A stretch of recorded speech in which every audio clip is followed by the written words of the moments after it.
Marquez Valdes-Scantling drops that one. The wide receiver room in Kansas City, everyone's been concerned about it, since the offseason, maybe since beyond that. It's becoming a bigger and bigger problem. Patrick Mahomes is down so bad that he's in the press conference saying, man, maybe if I just threw that pass a little bit shorter, made it easier to catch. It's like, dude, come on. You found the touchdown catch to win the game, put it in the guy's hands, and he drops it. That's not on you. I understand you kind of have to say nice things in the press conference rather than throw the receivers under their bus. But, right. Mahomes is doing what he can, and the receivers are not helping him out. Yeah, I mean, he can't really say anything else, right? That's what you would expect a quarterback to say, that Patrick Mahomes would say. But, yeah, I mean, you're paying MVS, $10 million a year to catch that exact ball. And he did in the playoffs last year. I know a lot of people are clowning him for missing it this time around, but I can't remember if it was in the AFC Championship game or whichever game. He went off and had a massive catch that was a major difference maker for them. So it's not like he's never made that catch before, but the drops have been an issue for him, and the drops, I think, are an issue for a lot of these receivers. Justin Watson, okay, he's a nice wide receiver. I can't believe they're sitting here giving Justin Watson 11 targets a game. I remember watching Justin Watson when he was in Tampa, because he was drafted by Tampa, and it was like, okay, this is a bottom of the depth chart kind of a wide receiver who's going to play some special team stuff for you, and he's over here leading the Chiefs in one of the biggest regular season games that they have. I mean, it shouldn't be. The rest of their team, and it's not like they haven't tried, right? I think a lot of us like the Sky Moore selection when he was drafted not too long ago. That hasn't really panned out. He hasn't become that receiver that we wanted him to be. Marquez Valdes-Scantling, obviously, we've talked about here. They bring back Mecole Hardman because he's a familiar face, but he's not like this major difference maker for them. They trade for Kadarius Toney, and we thought that was going to be a big move. So, they've done a lot of things to try to help it. But, outside of getting in a time machine and going back in time and somehow telling DeAndre Hopkins to sign with the Chiefs this offseason, I don't really know what else they would have realistically done. This is kind of the unit that they've had. They're just all not playing really well. I mean, you draft Rashee Rice where you have, and I think they're thankful for how well he has been able to play as a rookie, because without Rashee Rice, I mean, this team is bad at receiver. And I mean, even with Rashee Rice, this team is bad at wide receiver. So I do a lot of mock drafts, and I have a lot of draft conversations with people, and it just seems more and more and more they're going to be drafting a receiver at some point in this draft, wherever it is. Yeah, it takes several misses to get into the situation they're in. Obviously, you can trace it all the way back to determining that they're going to go and trade away Tyreek Hill and that decision in and of itself. But let's assume that that's not a bad move just because of the situation they're in now. There were things that needed to happen between that and where they are now for this to be the realization of what they are. Last season, they didn't have Tyreek Hill either, and it didn't matter. You know what I mean? So that's not, I think, the root cause of where we are, but it's, Kadarius Toney hasn't managed to become anything more than just a gimmick guy within that offense. Same with Mecole Hardman. Sky Moore, you draft him with a high second-round pick. I love that pick. I cannot believe how bad he's been in this offense, but he's just taking up space now. I mean, he's averaging less than 0.9 yards per route run. They're finally scaling down his workload, but he's been either the first or the second receiver in terms of playing time in this offense and doing almost nothing with it. Unbelievable how inconsequential he's been on the field. Marquez Valdes-Scantling, I think, is he actually has a useful role, but that role is now being minimized because of the way defenses are fighting back, right? His one trick is being taken away. So you have a designated big play deep threat in a league where explosive plays are being taken off the table by defenses. So now he's in this situation where he's getting 2 targets a game, and if he drops one of them, they lose the game. That's basically what we're talking about with Marquez Valdes-Scantling at the moment.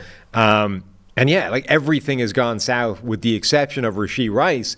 And now they're in this situation where you've got another second-round rookie after Sky Moore didn't work out. But, Rashee Rice needs to be their number one receiver in terms of playing time, because they might forget what's happening now. They might need to rely on Rashee Rice in January and February. And if they can accelerate his development and his growth, he needs to be playing every snap they can get him right now, because that's the important part of this. Well, I think he plays a decent amount. I don't know. Yeah, but not even last night, right? we reached the point where we're finally scaling back on Sky Moore, but Valdez-Scantling and Justin Watson had more receiving snaps than Rashee Rice last night. Like, he needs to be number one. The only guy that should be playing more than him right now is Travis Kelce, because he's still their number one target. Yeah. No, and it, again, it's kind of funny. We're sitting here talking about how awful, like truly awful, the receiver room is in Kansas City. And again, Valdez-Scantling catches that one pass, they win this game. We're having a probably completely different conversation. It doesn't change that the wide receiver room was bad. It doesn't change all the rest of the drops that they had throughout the night. But like, we go into this morning talking about this show, like, look at what the Kansas City Chiefs are able to do with a terrible receiver room. They're still able to go out and beat the Philadelphia Eagles in a primetime matchup. So it's still right there for them, right? I mean, I still think that this team is probably the most dangerous team in the NFL, honestly, given how much I feel like the supporting cast has let Patrick Mahomes down this year, and yet they continue to have this success. If you just regress a little bit, well, not regress, progress maybe to the mean. I know people say like regression to the mean, but this is like progressing to the mean. Then this is obviously still one of the best teams in the NFL. But yeah, it's got to be addressed this offseason. A lot of the swings that you took, they have not worked out. Sky Moore has not worked out. Like we mentioned, Kadarius Toney has not worked out. Valdez-Scantling kind of is, like you said, a one-trick pony. You bring back Mecole Hardman because you didn't really have any other options. Travis Kelce is... I'm not saying that like he's starting to like fall off a cliff, because I think that last night was just a bad game from him. He's just had really good games throughout the season. But how much longer can you really think that like, we got Kelce as the top receiver option, like we're good to go? I think that you have to allocate a major resource, whether it's in cap space or in the NFL draft, into the receiver position, because it's Justin Watson. All due respect, of course, Justin Watson can't be getting 11 targets against the Eagles on primetime in Monday Night Football. Like, your receiver room's got to be better than that. You've got to do better by your generational quarterback to have a better offense and a better cast than that. It's worth making the point that even if Marquez Valdez-Scantling catches that ball, they score the touchdown, they go up. The Eagles have 90 seconds or whatever it is to answer. They might not still win the game, but they would have taken the lead with, minimal time on the clock in a game where defenses were winning on both sides. You would like their chances of holding it in that situation. And it kind of brings me around to, like, what a weird game that was generally. It didn't look like a rematch of the Super Bowl. Defenses were winning, but I don't know that defenses were necessarily doing anything special necessarily.